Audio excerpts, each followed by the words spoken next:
With summer in full swing, the first half of the year has been a breath of fresh air for investors. The markets have bounced back from their lows in 2022, looking forward to the remainder of the year. We are still concerned about a potential recession toward the end of the year, and as such have remained underweight in our stock exposure with a defensive tilt towards strong balance sheet companies. Even though the near-term outlook is cautious for many stocks, we are looking at opportunities to use any excess cash we have and add individual treasury bonds and income-based structured notes to increase the yield we are currently earning. As a reminder, when markets are range-bound, meaning they bounce up, they bounce down, but generally in a sideways direction for an extended time frame, adding income or yield is a preferred tool to use. Overall positioning. Overall, our strategic outlook is still neutral, and we continue to be underweight equities. However, we have repositioned many of the types of equities we own. We decreased or eliminated our exposure to the defensive utilities and healthcare sectors and added to more solid growing companies that are at a reasonable price. We also added to our protective positions by increasing our exposure to gold and another protective or hedging tool that tends to do well in volatile times. In layman's terms, we're favoring companies that have solid free cash flow, consistent earnings growth, and strong balance sheets.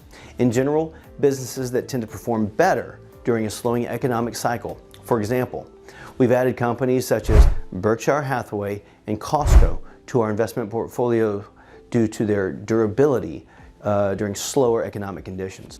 Another area of focus is big tech. This is where most of the market's performance has come from in the first half of the year. Large amounts of cash flow, share buybacks, and cost-cutting measures are common to these names right now.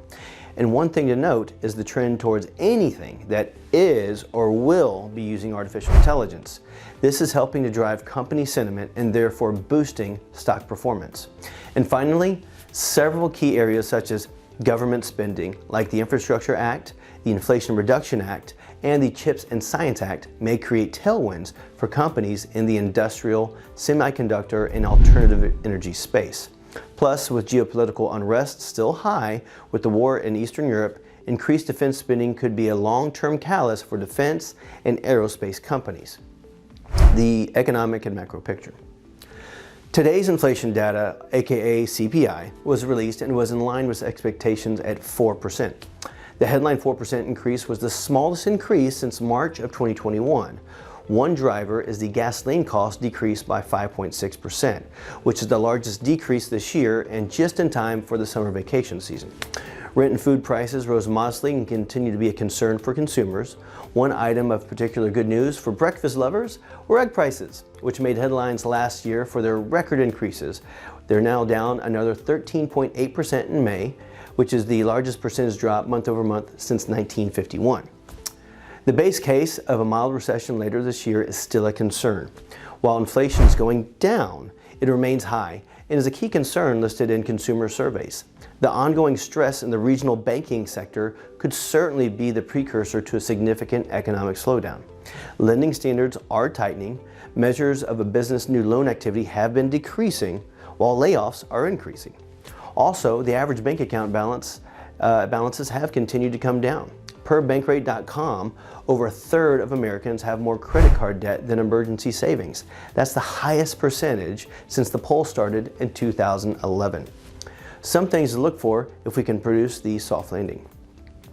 With all that said, the softening economic data warrants some caution, which is why we're positioning ourselves more mildly defensive, or we're slowing the car down a little bit. However, there are some good things that signal potential opportunities as well. Number one, recent earnings were better than expected. Companies have shown more fiscal discipline in managing their cash flow and expenses. Number two, inflation has been coming down. About 55% of the S&P 500 companies have mentioned inflation as a concern during the past earnings season. That's also the lowest since 2021 and down from over 82% at the peak in 2022. Number three, employment data remains resilient. The outlier in the current data is the unemployment rate hovering around 3.5%. As far as we can tell, other than 1952, we've never had a recession with unemployment this low. Number four, a possible meaningful ceasefire between Russia and Ukraine. The European economy was given help by Mother Nature, recording the second warmest winter on record.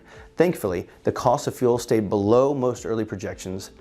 A ceasefire would provide significant help with commodity prices for the region, and that's been having a very difficult time frame with the inflation.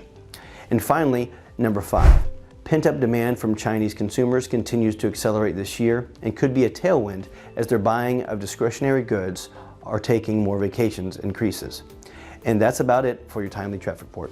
If you have any questions, please feel free to reach out. And as always, thank you for watching.